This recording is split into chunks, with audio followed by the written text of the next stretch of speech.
ಬಾಗೇಪಲ್ಲಿಯ ಗಡದಿಮ್ನಲ್ಲಿ Subbareddy charitable trust ವತಿಯಿಂದ ಉಚಿತ ಸಾಮೂಹಿಕ ವಿವಾಹ ಕಾರ್ಯಕ್ರಮವನ್ನು ಆಯೋಜಿಸಲಾಗಿತ್ತು. ಐತಿಹಾಸಿಕ ಪ್ರಸಿದ್ಧ ಶ್ರೀ ಲಕ್ಷ್ಮೀ ವೆಂಕಟರಮಣ ಸ್ವಾಮಿ ದೇವಾಲಯದ ಮುಂದೆ ಜರ್ಮನ್ ಶೈಲಿಯ ಬೃಹತ್ ವೇದಿಕೆಯನ್ನು ನಿರ್ಮಿಸಲಾಗಿತ್ತು. ಅಕ್ಕಪಕ್ಕದಲ್ಲಿ ನೂತನ ವಧುವರರು ಕೂರಲು ಆಸನಗಳ ವ್ಯವಸ್ಥೆ ಮಾಡಲಾಗಿತ್ತು. ವೇದಿಕೆ ಮುಂದೆ ವಿವಿಐಪಿಗಳಿಗೆ ಸೇರಿದಂತೆ ಸಾವಿರಾರು ಸಂಖ್ಯೆಯಲ್ಲಿ ಜನರು ಜಮಾಯಿಸಿದ್ದರು. ಬೃಹತ್ ಎಲ್ಇಡಿ ಟಿವಿ ಪರದೆಗಳನ್ನು ಅಳವಡಿಸಲಾಗಿತ್ತು. ಶಾಸಕ ಎಸ್ಎನ್ ಸುಬ್ಬಾರೆಡ್ಡಿ ಪತ್ನಿ ಶೀಲಾರೆಡ್ಡಿ ಕುಟುಂಬದವರು ವಧುವರರಿಗೆ ತಾಳಿಗಳನ್ನು ಬಾಸಿಂಗಗಳನ್ನು ವಿತರಿಸಿದರು. ವೇದಿಕೆಯಲ್ಲಿ ಟಿಟಿಡಿಯ ಸೆಟ್ನಲ್ಲಿ ವಿದ್ಯುತ್ ದೀಪಾಲಂಕಾರ ಮತ್ತು ಬಣ್ಣ ಬಣ್ಣದ ಹೂಗಳಿಂದ ಸಿಂಗರಿಸಲಾಗಿತ್ತು. ತಿರುಮಲದಿಂದ ಶ್ರೀನಿವಾಸ ಪದ್ಮಾವತಿ ವಿಗ್ರಹಗಳಿಗೆ ವಿಶೇಷ ಅಲಂಕಾರ ಮಾಡಲಾಗಿತ್ತು. ಗಡದಿಂ ಅರ್ಚಕ ಅಶ್ವತ್ಥ ನಾರಾಯಣ ಸ್ವಾಮಿ ಟಿಟಿಡಿಯ ಪುರೋಹಿತರ ಆಧ್ವರ್ಯದಲ್ಲಿ ಹೋಮ ಹವನಗಳು ಶ್ರೀ ಶ್ರೀನಿವಾಸ ಕಲ್ಯಾಣೋತ್ಸವ ಅದ್ದೂರಿಯಿಂದ ನಡೆಯಿತು. ಗೋವಿಂದ ಗೋವಿಂದ ನಾಮಸ್ಮರಣೆಗಳು ಮೊಳಗಿತು. ವೇದಿಕೆ ಪಕ್ಕದಲ್ಲಿ 100ಕ್ಕೂ ಹೆಚ್ಚು ಸೀಮೆ ಹಸುಗಳನ್ನು ಕಟ್ಟಿದ್ದರು. ಪ್ರತಿ ವರ್ಷದಂತೆ ಈ ವರ್ಷವೂ ಸಹ ನೂತನ ವಧುವರರ ಕುಟುಂಬ ನಿರ್ವಹಣೆಗೆ ಉಚಿತವಾಗಿ ಶಾಸಕ ಎಸ್ಎನ್ ಸುಬ್ಬಾರೆಡ್ಡಿ ಒಂದೊಂದು ಸೀಮೆ ಹಸು ವಿತರಿಸಿದರು. ಸಮಾಜ ಕಲ್ಯಾಣ ಇಲಾಖೆ ಸಚಿವ ಕೆಎಚ್ ಮುನಿಯಪ್ಪ ನೂತನ ವಧುವರರಿಗೆ ಆಶೀರ್ವದಿಸಿ, ಕಳೆದ 22 ವರ್ಷಗಳಿಂದ ಕ್ಷೇತ್ರದಲ್ಲಿ ಬಡಜನರ ವಿವಾಹಗಳು ಮಾಡಿಸಿ ಸೀಮೆ ಹಸು ಕುಟುಂಬ ನಿರ್ವಹಣೆಗೆ ವಿತರಿಸಿರುವುದು ರಾಜ್ಯದಲ್ಲಿಯೇ ಸುಬ್ಬಾರೆಡ್ಡಿ ಮಾದರಿ ಶಾಸಕರಾಗಿದ್ದಾರೆ. ಕ್ಷೇತ್ರದಲ್ಲಿ ಕುಡಿಯುವ ನೀರು ಕೈಗಾರಿಕಾ ಪ್ರದೇಶಗಳು ಜಾರಿ ಮಾಡಬೇಕು ಎಂಬುದು ಸುಬ್ಬಾರೆಡ್ಡಿ ಸಂಕಲ್ಪ ಆಗಿದೆ.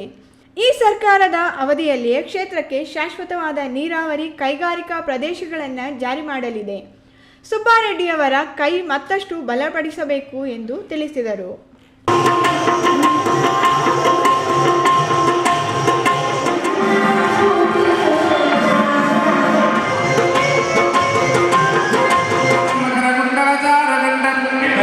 ಮಾಜಿ ಸಂಸದ ಡಿಕೆ ಸುರೇಶ್ ಮಾತನಾಡಿ, ಕೋಲಾರ ಮತ್ತು ಚಿಕ್ಕಬಳ್ಳಾಪುರ ಜಿಲ್ಲೆಗಳಿಗೆ ಕಾಂಗ್ರೆಸ್ ಸರ್ಕಾರ ವಿಶೇಷ ಪ್ಯಾಕೇಜ್ ನೀಡಲು ಮುಖ್ಯಮಂತ್ರಿ ಡಿಕೆ ಶಿವಕುಮಾರ್ ಮೇಲೆ ಒತ್ತಡ ಹಾಕಿದ್ದಾರೆ. ಎರಡೂ ಜಿಲ್ಲೆಗಳ ಶಾಸಕರ ಜೊತೆ ಚರ್ಚಿಸಿದ್ದಾರೆ. ಮುಂದಿನ ದಿನಗಳಲ್ಲಿ ಹಂತ ಹಂತವಾಗಿ ಕ್ಷೇತ್ರವಾರು ಅಭಿವೃದ್ಧಿ ಯೋಜನೆಗಳಿಗೆ ಅನುದಾನಗಳನ್ನು ಬಿಡುಗಡೆ ಮಾಡಿಸುವಂತೆ ಮುಖ್ಯಮಂತ್ರಿಗಳಿಗೆ ಮನವಿ ಮಾಡುತ್ತೇನೆ. ಸುಬ್ಬಾರೆಡ್ಡಿಯವರ ಸಾಮಾಜಿಕ ಕಳಕಳಿ ರಾಜಕೀಯ ನಾಯಕರಿಗೆ ಮಾದರಿಯಾಗಬೇಕು.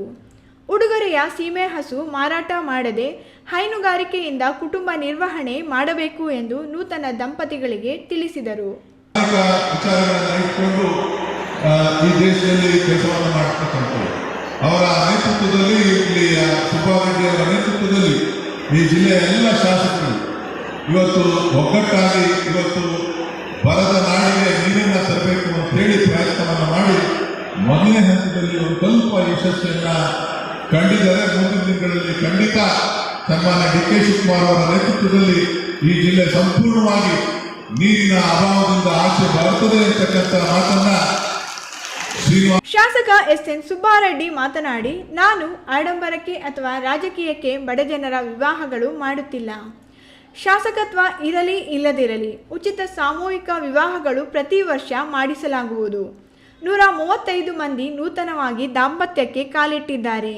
ವಿವಾಹದ ಜೊತೆಗೆ 50,000 ಸೀಮೆ ಹಸು ಉಡುಗೊರೆಯಾಗಿ ಪರಿಶಿಷ್ಟ ಜಾತಿ ಪಂಗಡ ದಂಪತಿಗಳಿಗೆ ಸರ್ಕಾರದಿಂದ ಕೊಳವೆ ಬಾವಿ ಹಾಕಿಸುತ್ತೇನೆ.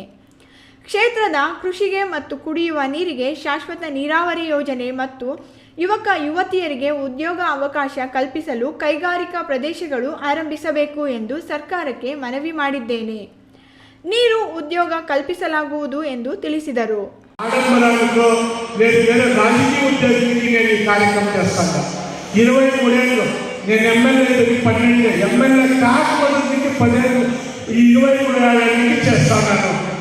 నాకు ఒక వినంతి, మా పెళ్ళిళ్ళు అవుతారు, నేనేమి చేసేది, మీరు అప్పులు చేసుకోకూడదు, సరళంగా వివాహం కావాలంట. కానీ మీరేం చేస్తారు, మా సరళ వివాహం అన్ని గ్రాండ్గా ఈ ఊళ్ళో ఆర్కెస్ట్రా పెట్టుకుంటారు. అప్పుడు మేము చేసి ప్రయోజనం లేకపోతుంది. దయచేసి మీరెవరు ಚಿಕ್ಕಬಳ್ಳಾಪುರ ಆದಿಚುಂಚನಗಿರಿ ಶಾಖಾ ಮಠದ ಮಂಗಳನಾಥ ಸ್ವಾಮಿ ದಿವ್ಯ ಸಾನ್ನಿಧ್ಯ ವಹಿಸಿ ಆಶೀರ್ವಚನ ನೀಡಿದರು.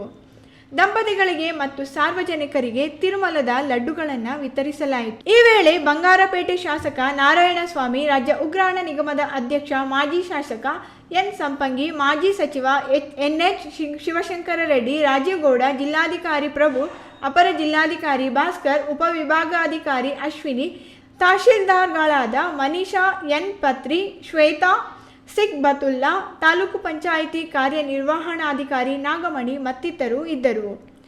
PS Rajesh, E news TV, Bagepalli.